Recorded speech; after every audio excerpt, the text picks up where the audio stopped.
Bienvenidos a su programa Hub de Jefe a Líder, un espacio donde los gerentes se reconectan con su propósito, se atreven a cuestionar lo tradicional y descubren cómo liderar en un mundo que cambia día a día con la tecnología. Soy Mar García y creo que ser líder no es una meta, es una evolución constante. Así que empezamos. Hoy iniciamos nuestro espacio con Daniel Chinga, experto y consultor en transformación digital e innovación tecnológica.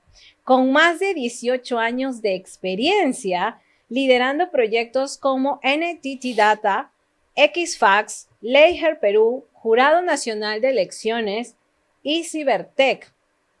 Ha integrado con éxito agilidad, automatización y datos, generando soluciones que impactan en escala real. Bienvenido, Daniel. Hola, Mar, ¿qué tal? Un gusto estar aquí en este espacio. Un saludo también para todo tu público y bueno, esperemos que esta conversación sea de mucho valor para todas las personas que nos están viendo. Por supuesto que sí, 18 años de experiencia, hay muchísima información, así que vamos a sacar todo lo que se pueda para conocerte. Y hablando sobre esto, vamos a iniciar con una serie de preguntas que te voy a ir haciendo durante todo este tiempo y vamos a ir conversando, ¿ok? Genial. Entonces, ¿empezamos? Sí, claro que sí. Excelente, muy bien.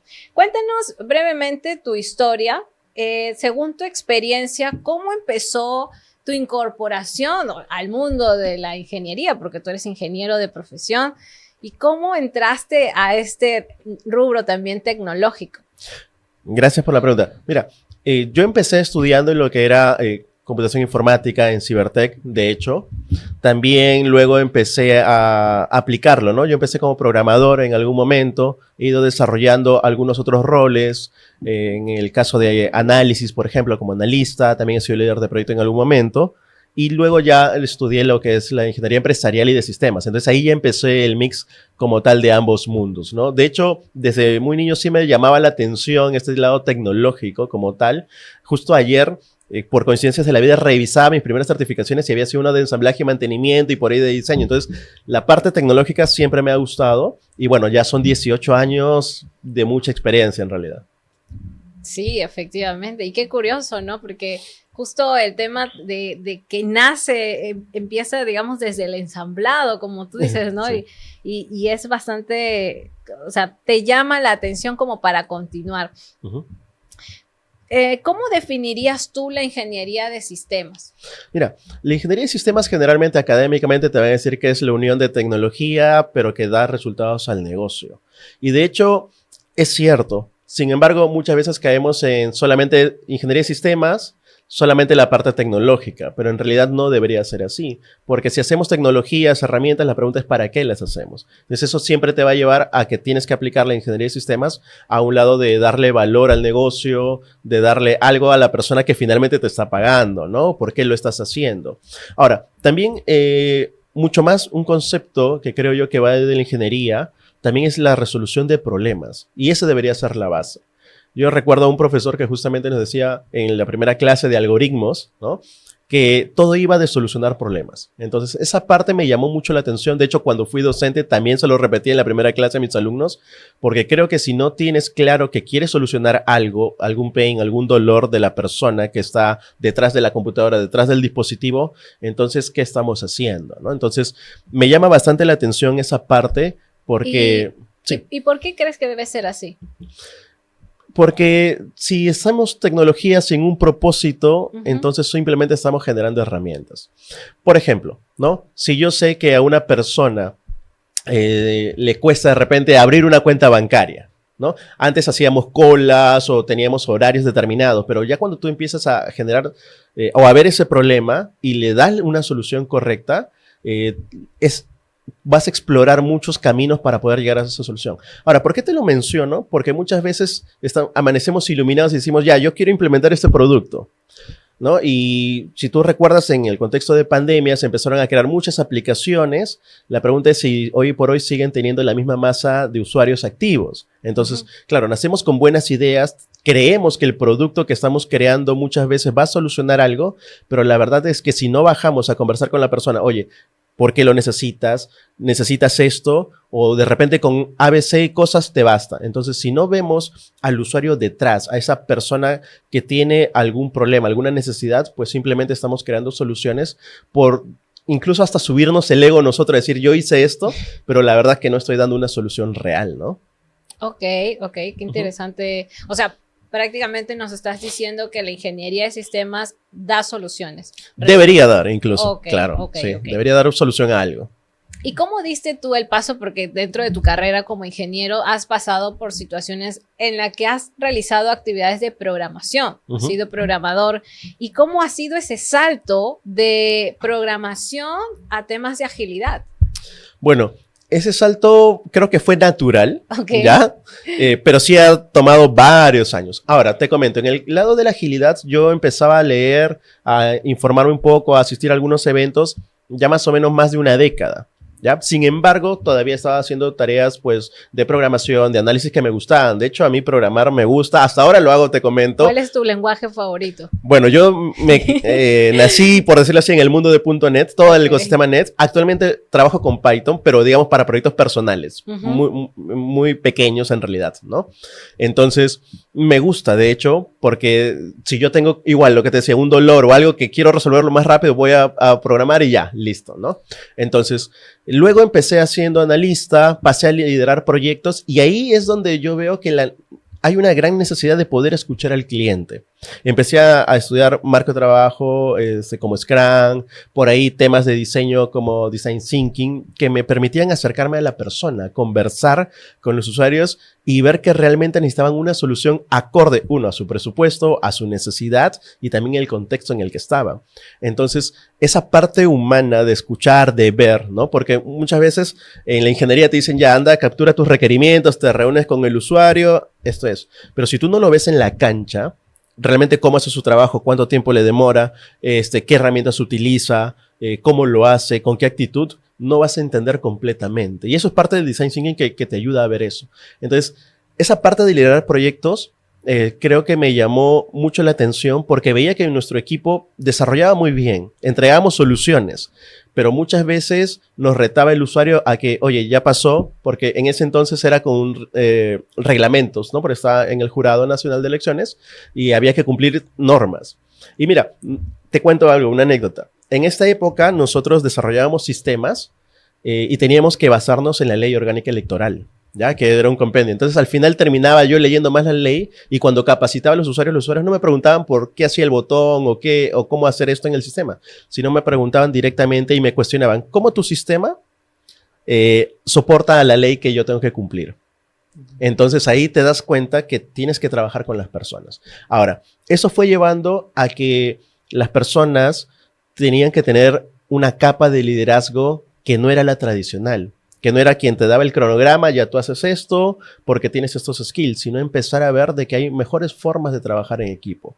Es ahí que conozco los marcos de trabajo ágiles, empiezo ya en el contexto de pandemia a liderar equipos con estas prácticas, si bien antes lo hacía de forma empírica, pero ya formalmente. Y bueno, actualmente ya son 5 años que vengo trabajando en agilidad para diversas empresas, ¿no? Con la consultora, dando servicios a uno de los bancos aquí del país. Buenísimo, buenísimo. Daniel, ¿y crees que es suficiente el hecho de que estas habilidades, vamos a poner que para ser ágil tenemos que desarrollar ciertos skills o simplemente sale de acuerdo a la experiencia que vamos construyendo en el camino o hay algo más? Si bien uno puede tener ciertas cualidades o skills innatas, por decirlo así, de repente liderazgo, comunicación, pero sin lugar a dudas tienes que empezar a desarrollarlas más. Y no solamente desarrollarlas, sino empezar a aprender y saber cuándo utilizarlo, ¿no? Por ejemplo, hay personas que de repente tienen facilidad de comunicación, pero en cierto contexto. ¿Por qué? Porque puedes tú hablar de repente con personas que están a tu par o por debajo, pero ¿qué hay si tienes que comunicarte con un C-level? O con líderes. Entonces ahí tu comunicación incluso va a cambiar y te va a retar. Y pasa mucho con los ingenieros que tenemos muchos conocimientos técnicos y quizás cuando en nuestras conversaciones metemos base de datos, consultas, temas tecnológicos. Incluso se atreven a hablar ya de código del proceso, por así decirlo. Claro. O de la fuente. Pero si estás con un C-level, la persona está con su signo de interrogación en la cabeza porque no es. Entonces, tienes que empezar a desarrollarlo, ¿no? Y esa parte me ha ayudado a la parte de la consultoría, de poder generar mensajes poderosos, skills necesarios para poder tener otra comunicación. A un C-level que tiene poco tiempo, te da 2 minutos, 10 minutos, tienes que ir con una lámina potente de resultados o de problemas, situación, solución y resultados para que te pueda escuchar rápidamente, ¿no? Perfecto. Entonces, hay un punto importante justo que ahí mencionas y también me gustaría complementar, dale. es que aparte de que sí, claro, tenemos que tener nuestro speech corto, es también aprender del negocio. O sea, no solamente es hacer el desarrollo, sino también entender cuál es el proceso de negocio, pero en el sentido comercial, en el sentido de cuáles son esos objetivos que se quieren lograr para tener el mismo lenguaje y que los C-levels puedan entenderlo también, ¿no? Entonces, considero que eso también es un punto para tenerlo presente dentro de ese desarrollo. Totalmente de acuerdo, porque finalmente tú no eres una isla en el ecosistema donde estás. Por ejemplo, yo que estoy en banca, yo puedo ayudar a un equipo de cierta tecnología puntual, pero al final tienes que ver todo el ecosistema, ¿no? Oye, ¿por qué están haciendo esto? ¿Qué entes reguladores y normas tienen que cumplir? Entonces ya no estás solito, ya no es solamente, mi equipo desarrolla bien, entrega rápido, sino que tienes que ver cómo eso aporta a la organización. Y para eso, como bien mencionas, hay que saber procesos, reglamentos y muchas cosas más. Y quizás algunas empresas no tendrán POs, vamos a poner que tal vez no es una corporación grande. ¿Y cómo se maneja ahí cuando no hay una estructura consolidada como en otras compañías? O por así decirlo, ¿cómo trabajar en pequeños negocios? Eso es una muy buena pregunta porque también antes justamente de estar en esta corporación o esta entidad, trabajaba en una empresa que más se acercaba a una mediana empresa, ¿no? Okay. Donde obviamente no tienes todo este desarrollo de tribus, coes o equipos, ¿no?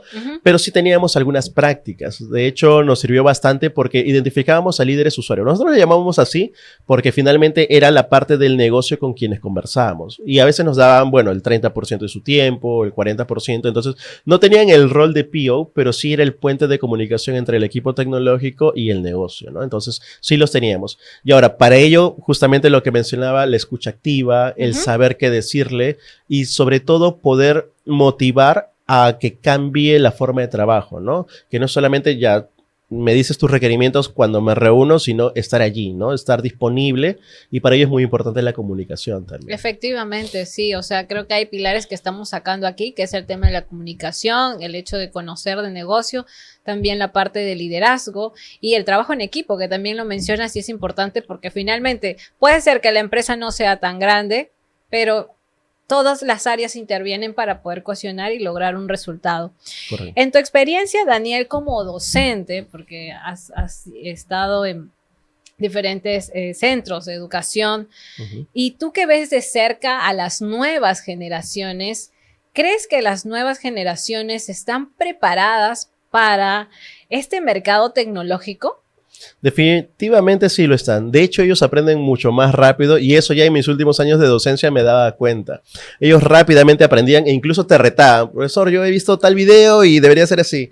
Bueno, ahí tocaba contextualizar, ¿no? Y también apalancarse. Por ejemplo, yo tenía un alumno que él ya hace 5 años ya estaba trabajando en una empresa que veía todo el tema de visión por computadora, cuando todavía no se hablaba mucho acá de inteligencia artificial, y tendría 18 o 20 años más o menos. Entonces, sí tenía las capacidades. Pero hay algo importante también que hace poco escuchaba a alguien que decía que no, las generaciones o las edades no te marcan un poco las características o cualidades, pero en realidad sí.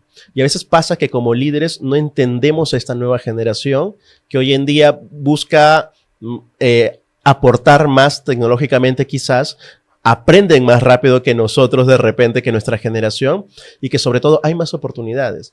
Antes tú recordarás, Mart, que de repente se nos decía, mira, si quieres el trabajo está ahí y si no lo quieres hay 100 personas detrás de ti. Pero hoy los chicos no tienen eso. Hoy día tienen una oportunidad como la pueden tener aquí en el país o la pueden tener en Latinoamérica o incluso en todo el mundo. Entonces, nos toca como líderes saber escuchar, reconocer cuáles son esos puntos fuertes que tienen y poder potenciar algunas cualidades, ¿no? ¿Y crees que estas generaciones de ahora es que esta rapidez viene como punto de partida de aliarse con la inteligencia artificial?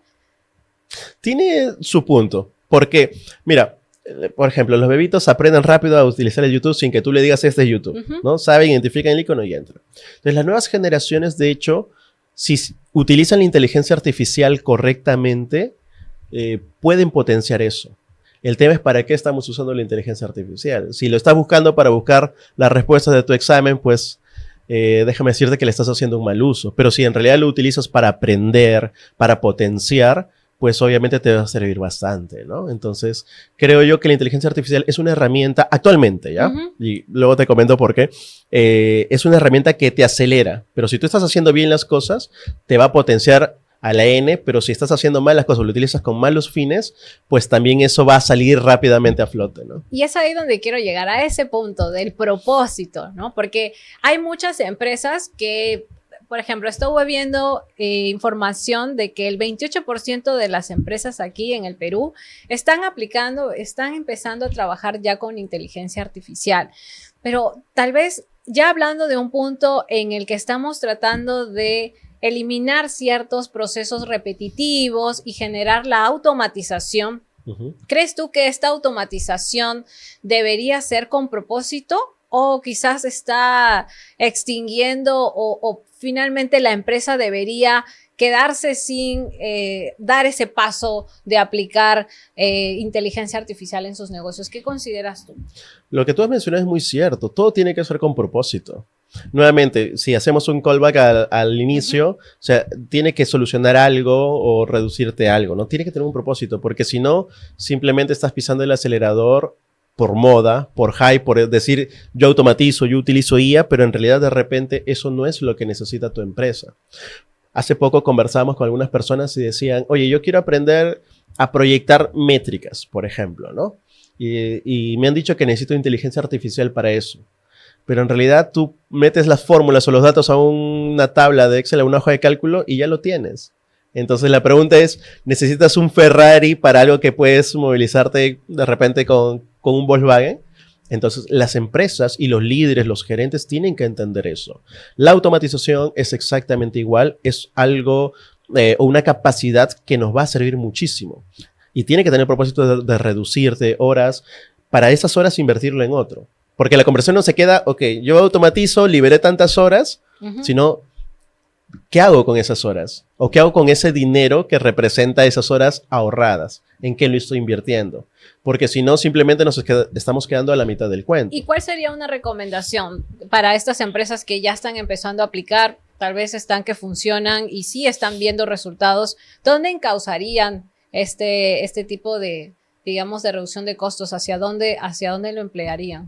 Mira, va a depender del contexto, ¿no? Porque depende de dónde estás haciendo la automatización. Si es a nivel de toda la empresa o en un área. Entonces, en un área de repente puede empezar a liberar estas horas de trabajo manual u operativo y las personas empezar a hacer otras cosas o incluso proponer.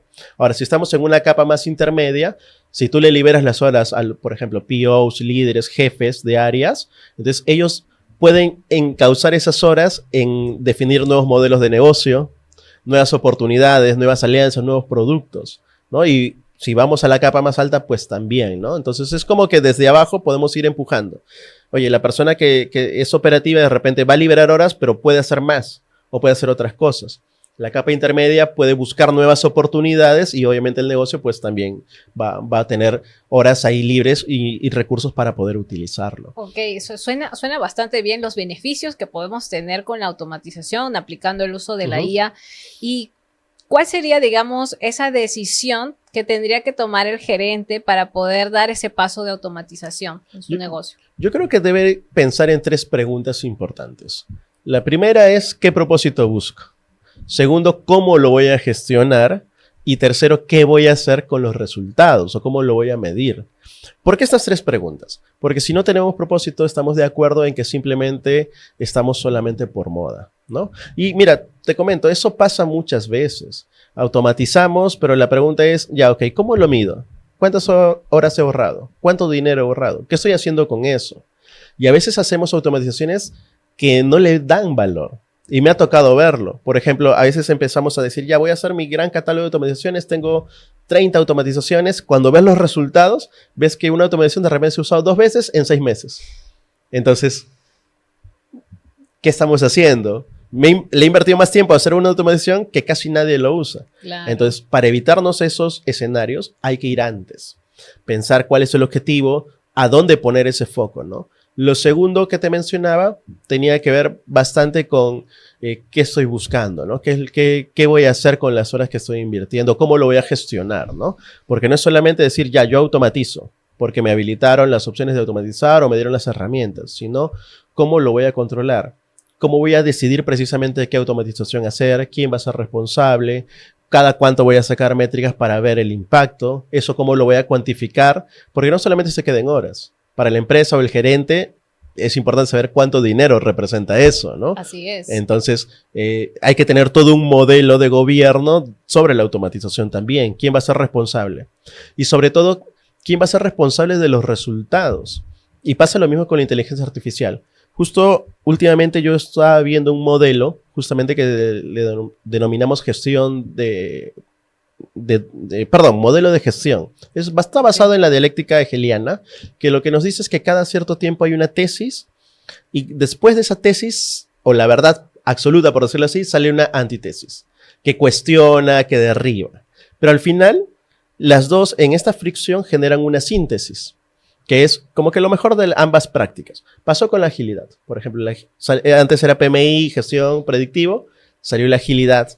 Y hoy por hoy ya hay una síntesis. Tuviste que a inicios de año PMI con Allianz se unieron y salió una síntesis. Porque ya se entiende que no podemos tener bandos, sino que simplemente tenemos que sacar lo mejor de ambos. Y ahora, esa hibridez es la nueva tesis. Ahora tenemos inteligencia artificial. Esa inteligencia artificial nos reta ya no solamente verlo como herramienta, y eso me refería hace un instante, sino que en algún momento esta guía podemos empezar a usarlo como gestión. La pregunta es, si yo dejo a un agente o a una inteligencia artificial que gestione, ¿quién se hace responsable si esa guía toma malas decisiones o toma malos resultados? ¿Quién desarrolló el algoritmo? ¿Quién entrenó el modelo? O quien aprobó el proyecto. ¿Quién aprobó el proyecto? Entonces, es muy importante tener esa capa de gobierno y saber qué vamos a hacer, porque si no, simplemente estamos implementando herramientas, pero no tenemos un propósito claro. Eso es muy cierto, y justo hablando de eso hay un paraguas, por así decirlo, de agilidad, ¿no? Y hay muchos líderes que practican el tema de agilidad, por así decirlo, trabajan dentro de sus equipos, como tú dices, invierten, ¿no? Esfuerzo, tiempo, personas, tecnología para poder aplicarlo, pero no dan ese resultado. Entonces, ¿cuál crees tú o cómo crees que la agilidad se ha convertido ¿tú crees que se ha convertido en esa cortina para tapar, digamos, estos huecos o procesos que están siendo tradicionales? ¿Y cómo deberíamos aplicar correctamente esa agilidad en esos líderes para que realmente se transformen en valor? Mira, hoy en día incluso hay frases que dicen las personas como que la agilidad ha muerto. Y para muchas personas tiene sentido porque es, oye, en tal organización o en tal empresa están usando agilidad y no tenemos resultados, no nos ha funcionado. Pero ¿qué pasa? Que muchos agilistas también, y es gran responsabilidad muchas veces de todo el colectivo, que empezamos a usar agilidad by the book, tal cual lo dice el manual. Y la realidad es que eso no funciona así. Quizás en un inicio, para poder empezar a poner el chip cultural de agilidad, funcionaba. Porque era muy sencillo, son principios, son valores, los frameworks te decían qué es lo que tenías que controlar, pero no te decía el cómo. Y ya nosotros a veces por esto de querer controlar todo, de querer gestionar todo, de estandarizar, metíamos, ya una empresa grande le metemos el mismo framework que a una empresa mediana o viceversa, o incluso por unidades. Mira, la tribu tal que es de tal tecnología, con tales características incluso humanas del rango de edad, le hacemos exactamente lo mismo que acá porque acá ha funcionado así, entonces le ponemos la misma fórmula. Y eso no funciona en el mundo real. Porque recordemos que estamos trabajando con personas, con líderes que hoy día amanecen bien, mañana amanecen mal, que tienen sus propias preocupaciones, ¿no? Que hay preocupaciones obviamente del negocio también. Entonces, la agilidad se fue llevando más el tema de certificaciones, más temas también de personas que solamente hablaban la agilidad desde el manual, desde la PPT, pero no lo habían implementado porque no se habían enfrentado con estas realidades. Claro. Entonces el agilista tiene que tener sus horas de vuelo para decir, ya, sí funciona esto, sé en qué contexto no usar esto. Entonces el agilista debe tener su set de herramientas. Entonces, según el contexto, según dónde tú te estás moviendo, utilizas, esta práctica de aquí me sirve, esto sí, esto podría funcionar, pero mejor no, hasta cierto momento. Tengo una pregunta picante para ti, Daniel. A ver, cuéntame. ¿Tú crees que ser certificado en Scrum es suficiente para ser ágil? Mira, yo te diría que no. ¿Por qué? Porque ya no va más de un marco. Porque así como hay Scrum, hay Kanban, hay Lean y hay muchas certificaciones. Entonces, si nos llenamos de certificaciones, lo cual no está mal, sino sí tienes que aprenderlo, pero verlo no como el fin, sino como el medio. Entonces, hoy por hoy, ya la agilidad ya no se trata solamente de certificaciones. Mucho nos acostumbramos a eso, a decir, ya postula esto porque ya tengo el certificado. Y ya directamente puedes empezar a trabajar con equipos. Claro, pero no, en realidad tú tienes que tener también la motivación, el interés de solucionar problemas. Ahora, ¿por qué te comento esto? Porque, por ejemplo, hoy en día la agilidad, y a eso iba hace un instante, ya ha ido cambiando. La agilidad no ha muerto. De hecho, ha ido evolucionando como es natural de lo que te comentaba. Entonces, al inicio sí necesitábamos personas que facilitaran, personas que ayudaran culturalmente a los equipos, y de hecho todavía hay empresas que quizás lo necesiten, pero ya la agilidad ha evolucionado a un tema más consultivo, más al tema de la estrategia de negocio, a dar valor real, ¿no? Porque yo puedo ser muy buen facilitador, yo puedo hacer mi súper dinámica, pero la pregunta es, ok, ¿has hecho eso? ¿Cómo se traduce en resultados? ¿Cuántos clientes me estás trayendo? ¿Cuánta satisfacción del cliente también? ¿O cuánto estoy ahorrando por último? ¿No? Entonces, no podemos desligarnos. Genial por aquellos quienes les gusta la parte de facilitación. Creo que es algo muy importante, pero si ya quieres ir a un nivel superior, tienes que empezar a desarrollar otros skills, ¿no? ¿Y cuáles serían esos 3 skills que tendríamos que desarrollar? Primero, la capacidad de poder tener pensamiento crítico. Porque es ahí donde tú mismo te cuestionas si estás haciendo bien las cosas o no. Y critical thinking en realidad es un marco que te ayuda a hacerte preguntas, a cuestionar incluso basado en evidencias. Si yo veo resultados de un equipo, tengo que empezar a preguntarme por qué lo hizo. Y no solamente ver el número frío, porque a veces pasa, ya mi equipo está bien o mi equipo está mal y es el número. Pero la pregunta es ¿por qué? ¿Qué pasó? De repente ese número tiene que ver con una estacionalidad. De repente es diciembre, de repente es donde mucha gente tiene mayor énfasis en el mundo familiar, en el vínculo, pero hay personas que de repente viven solas y baja su productividad. Aunque no creas, todo eso se puede ver, entonces tienes que ver estacionalidad. O incluso del negocio, ¿no? Para algunos negocios, la campaña de repente de fin de año es la mejor. Para otros de repente lo es a mitad de año, para otros es verano. Entonces tienes que ver todas esas variables. O sea, también hay un análisis previo desde la parte externa del negocio. Tienes que verlo. Si no, simplemente te estás enfocando adentro. Por ejemplo, y viendo desde adentro, también si tu equipo cambió, si de repente los moviste de tribu, los cambiaste de unidad, si de repente vino personas con menos seniority que el que tenías. Entonces, no es solamente el número, sino empezar a analizar. Entonces, toda esa parte de critical thinking es muy importante que una persona, y no solamente agilista, sino en cualquier líder, lo tenga.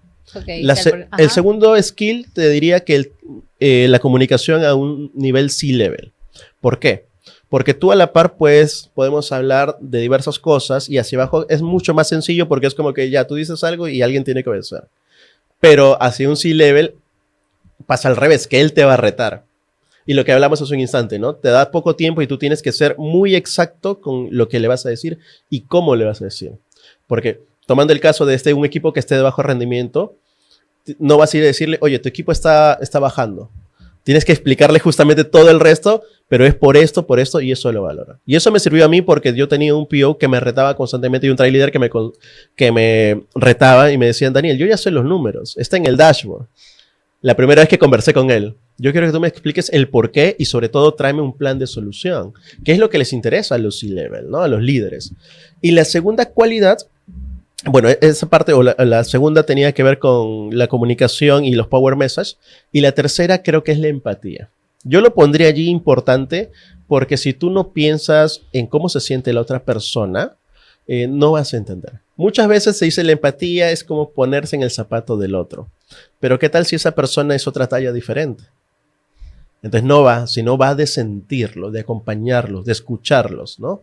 A mí me ha pasado con líderes, con team members que a veces daban una apariencia ante el equipo, pero cuando tú conversas con ellos, te das cuenta de que ese comportamiento o esa actitud en realidad había un trasfondo que no tenía nada que ver con el trabajo, pero le impactaba.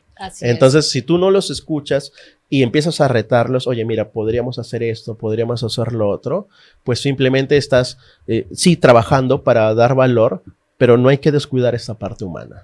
Wow, qué interesante. Estos puntos claves que mencionas que finalmente te acercan a llegar a ser ese líder ágil, implica, digamos, prácticamente soft skills, o sea, no hay nada técnico. No has mencionado de que hay que conocer algún dashboard en específico, sino que todo está relacionado a la parte, digamos, de negocio, ¿no? Y es bastante importante lo que comentas. Ahora, mira, te comento ahí una frase que alguna vez vi, que uno a veces trata de trabajar con números o de probabilidades, pero en realidad uno, y personalmente yo lo trabajo desde hace algunos años, es trabajar con las personas.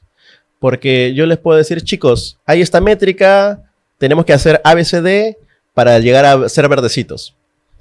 Pero la persona dirá, bueno, lo va a tomar como que alguien me está pidiendo. El agilista, el Scrum me está pidiendo que lo haga. Pero en cambio, si tú le explicas el por qué y cómo le beneficia a él, solitos lo van a hacer. Y me ha pasado en equipos, ¿ah? Equipos o chicos que incluso me han retado, oye, mira, yo creo que esta métrica deberíamos hacer así y debería yo mismo decirle a mi equipo esto. Y le digo, dale, adelante, serrucho, con confianza, le digo. Porque esa labor del agilista termina justamente cuando tú ves que tu equipo toma decisiones por sí mismo. Y que obviamente en varias variables están bien. No solamente en entregar valor más rápido o con menos calidad, sino también en que sea un equipo maduro, autogestionado. Entonces yo estoy contento con eso. Justo eso, eso quiero preguntar de la parte de la cultura, de la agilidad. O sea, ¿cuál es ese diferencial que nosotros podemos identificar y decir, ok, esta organización está aplicando agilidad? Ya. Voy a poner un condicional, ¿ya? Porque va a depender del contexto, pero eso no quiere decir que no haya agilidad. Y ahora te lo explico. Mira, una organización se puede decir que es ágil cuando no solamente entrega valor temprano y con calidad, que es lo que generalmente todos los agilistas decimos, en palabras sencillas, ¿ya? Pues yo también lo digo, ¿sí? O sea, es lo primero, pero también tienes que ver que tu equipo sea autogestionado y culturalmente haya entendido la agilidad. Porque la agilidad, aparte de ser una herramienta, tiene que ser tu forma de vida. Y eso es algo que lo voy a repetir siempre. ¿Por qué? Si yo hablo de que, por ejemplo, la agilidad tiene algún valor que es la transparencia y la honestidad, yo tengo que ser lo más transparente y honesto. Porque yo no le puedo decir a mi equipo, sé ágil, cuando yo no estoy siendo ágil, ¿no? Entonces yo no le puedo decir, céntrate en el cliente, si yo de repente al cliente lo estoy poniendo al final. Entonces la agilidad tiene que ser tu forma de vida. Y te puedes basar en los principios y los valores. Entonces, una organización, aparte de las dos primeras, tiene que culturalmente vivir esos principios. Tiene que tener comunicación, transparencia, autogestión, autoorganización. Entonces, ahí podemos hablar de índices de agilidad de negocio, por ejemplo. Otra variable, que justamente eso sea sostenible en el tiempo. Porque si yo solamente estoy haciendo que el equipo sea un trimestre, 2 trimestres, y luego me voy, los descuido y baja, entonces todavía no, la agilidad no la están viviendo, no está en su ADN. Pero si tú durante 3, 4, 5 trimestres, 6, ¿no? Ya es sostenible y no necesitan de ti, tu trabajo como agilista ha terminado y eso impacta en las organizaciones. Ahora, ¿por qué ponía el condicional del contexto? Porque pasa que un equipo puede reducir bastante su tiempo de entrega, pero de repente hay otro contexto, otro equipo que de repente no es así. Por más de que quieran y culturalmente estén preparados, ¿ah? Correcto. Pasa que de repente su core de negocio tiene que ver con que tiene que interactuar con organismos del Estado, que a veces son burocráticos, o que tienes que hacer prueba en distintos canales digitales, entonces, o dependes de muchos vendors, muchos proveedores, entonces ahí tienes tu limitante. Por más que tú quieras, entonces hay que vivir o saber en qué contexto nos estamos moviendo. Y no por ello frustrarnos también, ¿eh? O sea, digamos que nuestro diferencial es la constancia, hacer parte de la agilidad del día a día y tener, digamos, un intervalo promedio entre 3 a 5 trimestres a más para considerarse que marcamos esa diferencia de agilidad con relación a otras compañías que dicen ser ágiles. Claro, yo diría en promedio 4 trimestres porque ya es un año, ¿no? Ok. Sostenible. Si estás más tiempo, pues genial, ¿no? Buenísimo, buenísimo. ¿Y cómo podemos aplicar agilidad en procesos de alto riesgo? Ya aquí hablando de temas críticos, tal vez productos o servicios que ya conllevan la vida humana, por así decirlo, ¿no? ¿Cómo lo manejas en esa parte? Mira, hay que reconocer que la agilidad es una herramienta y lo que te decía, ¿no? Hay ciertos contextos en los que podemos utilizarlos o no. Sin embargo, la agilidad también se puede utilizar en procesos críticos, ya sea de repente en salud, ¿no? O de repente también en temas de banca porque tienes entes reguladores y a la gente que tienes allí detrás, ¿no? Entonces, hay muchos datos sensibles. Exacto, ¿no? Seguridad. Y ahora con este tema de la criminalidad, las extorsiones, es muy crítico. O sea, para una persona el no poder retirar su dinero es muy crítico en realidad, ¿no? Porque eso tienes pagos. Entonces, ¿cómo lo manejas allí? Bueno, primero sí tienes que buscar el sponsor de las personas de arriba, los C-levels, porque sin ello no te puedes apalancar. De hecho, es muy importante que ellos entiendan el por qué. Ahora, ¿cómo lo haces? Mostrándoles los beneficios y mostrándoles la experiencia. A eso me refería que, oye, tú puedes tener tu super lámina consultiva, voy a lograr esto, pero ya, ¿dónde lo has demostrado? Entonces, una vez que tú has demostrado en algún lado, quizás de menos envergadura, pero que tienes ese potencial, la gente te va a comprar la idea, ¿no? Entonces, obviamente hay procesos que sí no puedes descuidar. ¿Por qué te menciono esto? Porque muchas veces dice la agilidad es no documentar. O me olvido y lo hago todo como quiera. Nadie me va a controlar. Y eso no es la agilidad. La agilidad te dice, oye, tienes que tener un producto o un servicio terminado funcionando y tiene más valor que la documentación excesiva. Y también tiene que tener calidad, ¿no? O sea, yo creo que también es importante el hecho de no descuidar esa entrega, ¿no? O sea, sí, claro, doy la rapidez, pero también tengo que dar, digamos, lo que el cliente necesita de acuerdo a los estándares o, digamos, los lineamientos también que ellos piden. Claro, ¿no? Y en salud, por ejemplo, o en gubernamental, eso tiene que ver bastante. O sea, la agilidad no te dice no dejes de hacer las cosas. Te dice solamente, oye, entre estos dos, ¿quién tiene más valor? Pero no te dice deja de hacer o elimínalo, no. Entonces, si tú tienes que documentar, por ejemplo, procesos médicos, procesos gubernamentales, tienes que hacerlo, porque esas son tus reglas de juego. Era lo que te contaba hace un instante, ¿no? Oye, ¿cómo en la ley orgánica electoral está basado tu sistema? Entonces, tú tienes que empezar a entender eso. Oye, no tengo que descuidarlo, sino simplemente tengo que empezar a ver cómo lo hago mejor, sin descuidar, y muy importante, la calidad, porque finalmente todo esto se basa en poner al usuario al centro, sea tu usuario interno o externo. Entonces, a él le tienes que traer un producto de calidad. Y tú, con la experiencia que tienes, ya hablaste de la parte bancaria, ¿no? Que es algo también crítico y que es hoy en día también muy relevante para nosotros como usuarios, ¿no? Todos depositamos de alguna forma nuestra información vulnerable de los servicios que nosotros tenemos con los bancos. Para este tipo de procesos críticos, ¿has tenido tú o has visto casos de cómo se ha aplicado agilidad para este tipo de procesos? Claro, de hecho en la experiencia o en los equipos que he estado acompañando, sí hay, hemos tenido casos de éxito de aplicarlo, ¿no? Por ejemplo, uno de estos tenía que ver bastante con el tema contable, por decirlo así. Y es algo muy crítico porque ya no estamos hablando de contabilidad de una pyme o de una mediana, ¿no? Sino de una gran organización. Y en el tema de los datos sensibles, tú tienes que cumplir con esos lineamientos de datos altamente críticos o sensibles.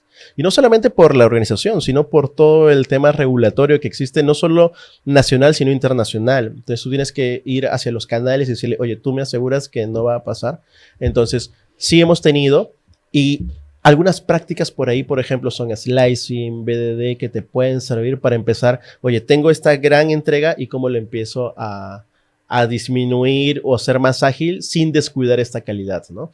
Y ahí entra a tallar la automatización de casos de prueba, empieza a tallar otras herramientas que tú puedes empezar a utilizar como inteligencia artificial para empezar a reducir esa parte que te demoraría más tiempo y lo puedes hacer en menos tiempo, sin descuidar la calidad. Buenísimo, buen punto y también estas herramientas nos va a ayudar a agilizar también nuestros procesos y a medirlos, ¿no? Porque eso también es importante para la entrega de la calidad. Y bueno, ya estamos en nuestro cierre y quiero hacerte una última pregunta breve, tal vez en unas 3, 4 palabras nos puedas dar algunas recomendaciones, pero digamos como un mensaje. ¿Qué le dirías a ese gerente que se quiere atrever a evolucionar? Dice, creo que con esta conversación me estoy animando. ¿Cuáles serían esas palabras que tú le dirías a todo nuestro público que nos está viendo ahora mismo? Bueno, me dirijo entonces a los líderes y bueno, a todos los que nos están viendo, les diría que se atrevan a dar el paso, pero con responsabilidad, con criterio. Pensamiento crítico es muy importante y sobre todo siempre tener un propósito claro para definir una estrategia, un modelo de gobierno para que puedas tomar las mejores herramientas, ¿no? Si sabes lo primero, tranquilamente vas a llegar al segundo punto de saber qué herramientas utilizar. Excelente, muy bien. Muchísimas gracias, Daniel, por estar aquí. Gracias también por tu tiempo. Y esperamos nuevamente volverte a ver en un nuevo episodio que lanzaremos. Así que con muchísimo gusto, las puertas de este canal están bienvenidas para ti. Muchas gracias a ti por la invitación, por este espacio. La verdad que ha sido una conversación súper fluida, muy natural y yo encantado de estar aquí nuevamente. Un gusto. Gracias, Daniel. Ya saben, chicos, si les está gustando, dale click en la campanita y suscríbete. Además, dejaremos también las redes sociales de Daniel. Muchas gracias. Nos vemos. Nos vemos.